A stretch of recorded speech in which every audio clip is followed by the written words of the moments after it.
Hello जी, कैसे हो आप सभी। मैं उम्मीद करता हूँ आप सभी अच्छे और बेहतरीन अवस्था में हो। आज है हरियाणा टेस्ट सीरीज का लेक्चर नंबर 4 यानी कि चौथा लेक्चर। ये है हरियाणा का मैप। इसमें हम हरियाणा की टेस्ट सीरीज करेंगे और मैं गारंटी के साथ कह सकता हूँ कि आज मैंने इस लेक्चर में 100 से ज़्यादा क्वेश्चन आपके कंप्लीट करवा दूंगा। आज का जो टेस्ट सीरीज का लेक्चर है, तो टाइम वेस्ट ना करते हुए शुरू करते हैं, समय की कीमत को समझते हुए।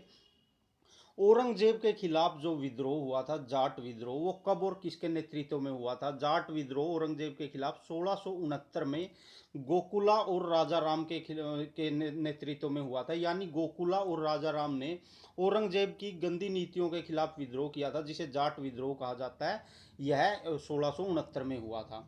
जाट विद्रोह का केंद्र कौन सा था? सोंधी और सिनसिनी क्षेत्र था, जो ब्रज क्षेत्र था, ये जाट विद्रोह का केंद्र था।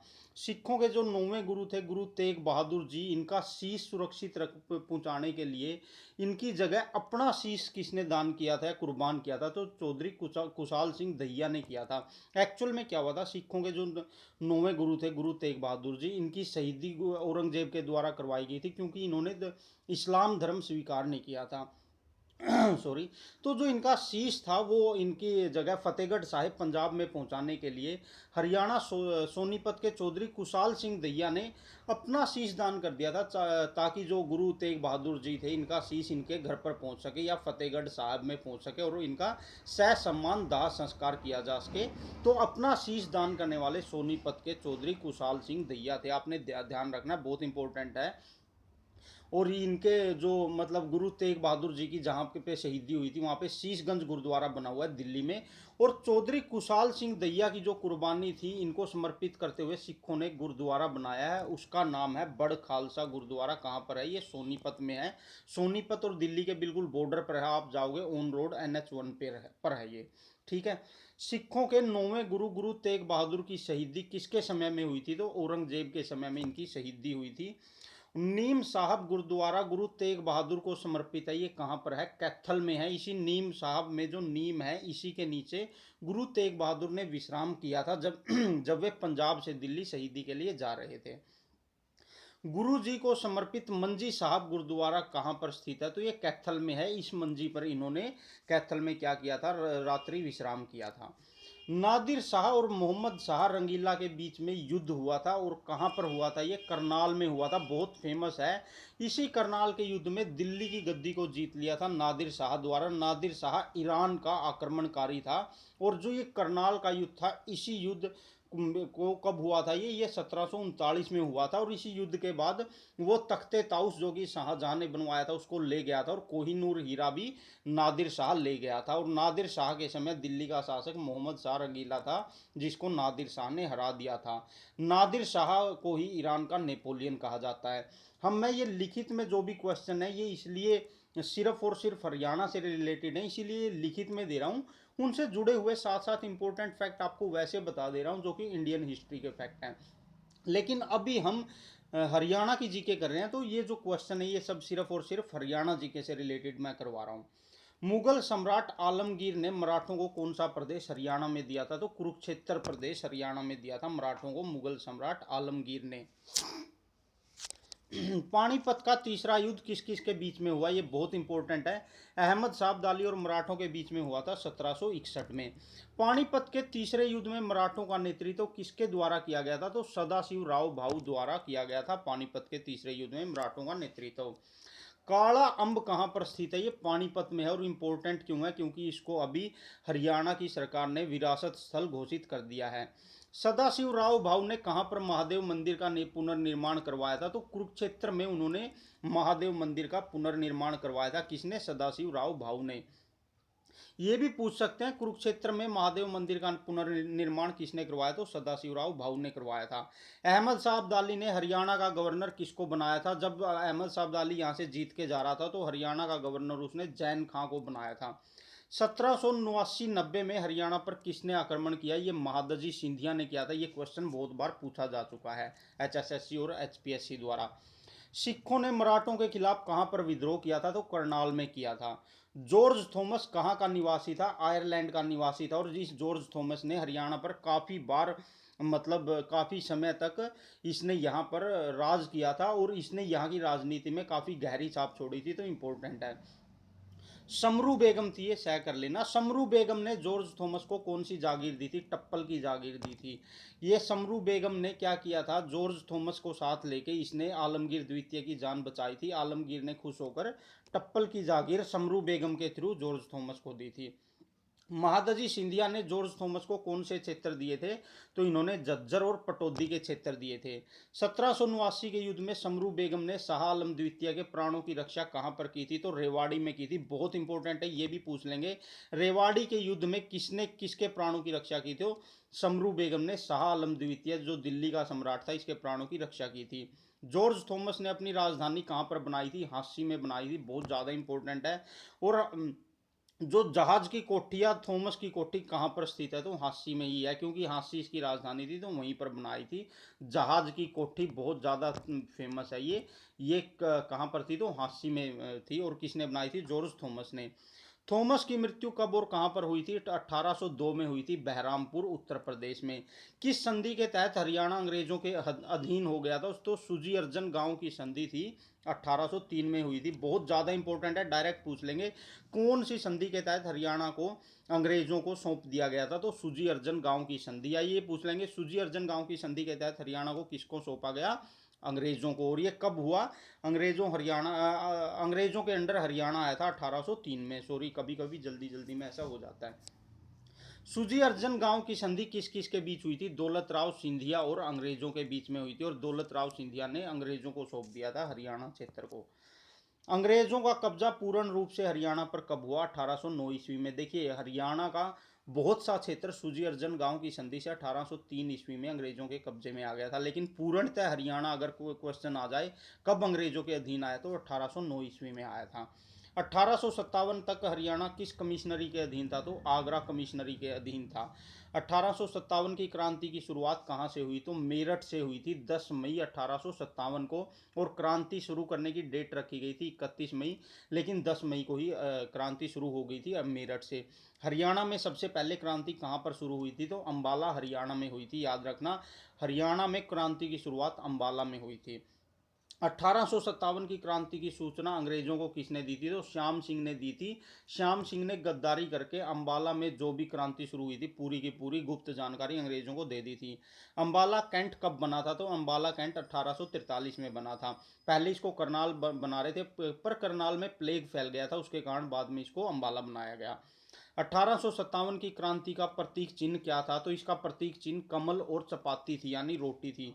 1857 की क्रांति में बल्लभगढ़ का शेर किसे कहा जाता है? इसे राजा नाहर सिंह को बल्लभगढ़ का शेर कहा जाता है 1857 की क्रांति में। 1857 की क्रांति में बल्लभगढ़ के शेर राजा नाहर सिंह को कहाँ पर फांसी दी गई थी? तो चांदनी चौक में इसको फांसी दी गई थी 1857 की क्रांति में। 1857 में झज्जर का नेतृत्व किसने किया था? तो अब्दुल रहमान खान ने किया था। और अब्दुल रहमान खान भी इसको बोल दिया जाता है, अब्दुल या अब्दुल जो भी है, ये आप याद रखना। पटौदी का नेतृत्व किसने किया? तो अकबर अली ने पटौदी का नेतृत्व किया था 1857 की क्रांति में। 1857 की क्रांति में पानीपत का नेतृत्व किसने किया? तो इमाम अली कलंदर ने पानीपत की का नेतृत्व किया था 1857 की क्रांति में। हिसार का नेतृत्व अंग्रेजों के खिलाफ किसने किया 1857 की क्रांति में? तो मोहम्मद आजम ने किया था। 1857 की क्रांति में रोहतक का नेतृत्व किसने किया? बिशारत अली खान ने। अभी ये जो नर्सिंग का एग्जाम हुआ था उसमें एक क्वेश्चन पूछा गया था। सॉरी, यहाँ पे हास्य का है कर लेना, हास्य। हास्य का नेतृत्व किसके द्वारा किया गया? तो हुक्मचंद और मुनीर बेगम के द्वारा किया गया। 1857 की क्रांति में रानिया का नेतृत्व किसके द्वारा किया गया? तो नूर मोहम्मद खान ने रानिया का नेतृत्व किया गया। तो ये रानिया कहाँ पर है? फतियाबाद में है। ऐसे भी पूछ सकते हैं, फतियाबाद का नेतृत्व किसके द्वारा किया गया 1857 की क्रांति में? नूर मोहम्मद खान के द्वारा। मेवात का नेतृत्व किसने किया? तो सदरुद्दीन ने मेवात का नेतृत्व किया था। बहादुरगढ़ का नेतृत्व अंग्रेजों के खिलाफ किसने किया 1857 की क्रांति में? बहादुर जंग ने किया था। तो आप ऐसे याद रख सकते हैं, बहादुरगढ़ का नेतृत्व बहादुर जंग ने किया। रेवाड़ी का नेतृत्व क्रांति में किसने किया था? तो राव तुलाराम ने किया था। 1857 की क्रांति में भारत से बाहर मरने वाले क्रांतिकारी हरियाणा के कौन थे? तो राव तुलाराम थे। ये ऐसे क्रांतिकारी थे जो कि मतलब हरियाणा से बाहर चले गए थे और अफगानिस्तान ये निकल गए थे अंग्रेजों से बचकर, और वहीं पर इनकी मृत्यु हुई थी। तो हरियाणा से बाहर या देश से बाहर बहुत इंपॉर्टेंट पर्सनैलिटी राव तुलाराम जी की डेथ वहां पर हुई थी अफगानिस्तान में। या ऐसे भी पूछ सकते हैं, अफगानिस्तान में 1857 के किस क्रांतिकारी की मृत्यु हुई थी? तो वो राव तुलाराम थे। दो ही पर्सनैलिटी ऐसी थी, एक राव तुलाराम जो अफगानिस्तान में मारे गए थे, और जो बाद में एक नाना साहब थे जो कि नेपाल चले गए थे। ठीक है, तो इंपॉर्टेंट हो जाता है। 1857 की क्रांति में राव तुलाराम और अंग्रेजों के बीच युद्ध कहाँ पर हुआ था? तो नसीबपुर नारनौल में हुआ था। नारनौल का नेतृत्व क्रांति में किसने किया था? गोपाल सिंह ने किया था। आज़ाद हिंद फौज में कितने सैनिक हरियाणा से थे? तो 2715 यानी 2715 थे। आज़ाद हिंद फौज में हरियाणा के कितने सैनिकों को वीरगति प्राप्त हुई थी? तो 346 सैनिकों को वीरगति यानी वीरों की मृत्यु प्राप्त हुई थी आज़ाद हिंद फौज में हरियाणा के सैनिकों को।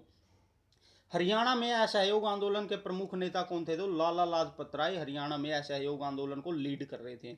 हरियाणा को आगरा से पंजाब में कब मिलाया गया या विलय किया गया? 1858 ईस्वी में। हरियाणा पहले आगरा का पार्ट था अंग्रेजों के अधीन, बाद में इसको पंजाब में विलय किया गया 1858 में। हरियाणा में कांग्रेस की पहली शाखा कब और कौन लेकर आया? तो 1886 में लाला मुरलीधर लेके आया, और ये अम्बाड़ा लेके आया था। ये भी पूछ सकते हैं कांग्रेस की शाखा सबसे पहले कहाँ पर आई? तो अम्बाला में आई थी। मुंबई से पंजाब आते समय महात्मा गांधी की गिरफ्तारी कहाँ पर हुई? ये पलवल में हुई थी। जब मतलब जलियांवाला बाग हत्याकांड था उससे 5 दिन पहले हुई थी, 8 अप्रैल को। और ये भी याद रखना है, ये उस समय उसी जो कार्यक्रम था उसमें पार्टिसिपेट करने जा रहे थे, लेकिन इनको पलवल में जबरदस्ती गिरफ्तार करके वापस मुंबई भेज दिया गया। 1920 में असहयोग आंदोलन को हरियाणा में क्या कहा गया? गांधी की आंधी कहा गया। ये भी पूछ सकते हैं, गांधी की आंधी किस आंदोलन को कहा गया? तो असहयोग आंदोलन को कहा गया। असहयोग आंदोलन में गांधी जी कहाँ आए थे? भिवानी और रोहतक आए थे। एक ही ऑप्शन में मिलेगा, तो याद रखना, भिवानी मिले तो भिवानी, रोहतक मिले तो रोहतक। गांधी जी ने वैश्य कॉलेज की स्थापना कहाँ पर की थी? तो रोहतक में की थी गांधी जी ने वैश्य कॉलेज की स्थापना। ये 1920 में की थी। 1930 में गांधी जी की दांडी यात्रा में हरियाणा से किसने भाग लिया? देखिए, दांडी यात्रा में टोटल 78 लोग थे, उनमें से एक हरियाणा से भी था जो कि नमक कानून तोड़ने के लिए गांधी जी के साथ गए थे, तो इंपॉर्टेंट हो जाता है। इनका नाम था दुन्नी चंद, जो कि अंबाला से थे। ये भी पूछ सकते हैं, दांडी यात्रा में भाग लेने वाले दुन्नी चंद कहाँ से थे? तो अंबाला से।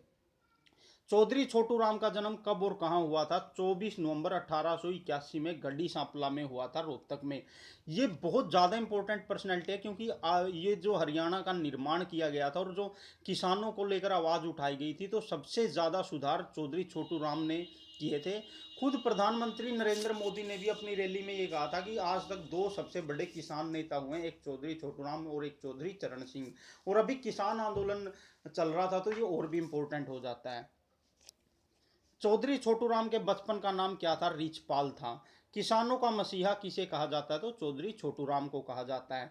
सूदखोरी और जमीन कुर्की, ये कुर्की कर लेना, यानी जमीनों से बेदखली कर दी जाती थी, इसके खिलाफ कानून बनाकर किसानों को किसने मुक्त करवाया या किसानों को किसने बचाया? तो वो थे चौधरी छोटूराम।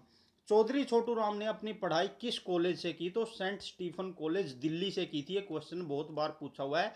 इन्होंने अपनी ग्रेजुएशन कहाँ से की? तो सेंट स्टीफन कॉलेज दिल्ली से चौधरी छोटू राम ने ग्रेजुएशन की। चौधरी छोटू राम ने वकालत कहाँ से की थी? तो आगरा कॉलेज से इन्होंने वकालत की थी। ये भी पूछा, बहुत बार पूछा जाता है क्वेश्चन। जाट गजट समाचार पत्र किसके द्वारा शुरू किया गया? चौधरी छोटूराम के द्वारा जाट गजट शुरू किया गया। सॉरी, मेरे थोड़ा तबीयत खराब है, खांसी और जुकाम है, उसके बावजूद भी मैं डेली लेक्चर बनाता हूँ, क्योंकि मैंने आपको प्रॉमिस कर रखा है और ये जरूरी भी है एग्जाम को देखते हुए। जाट गजट समाचार पत्र कब और कहाँ से शुरू किया गया? 1916 में शुरू किया गया था, और रोहतक से।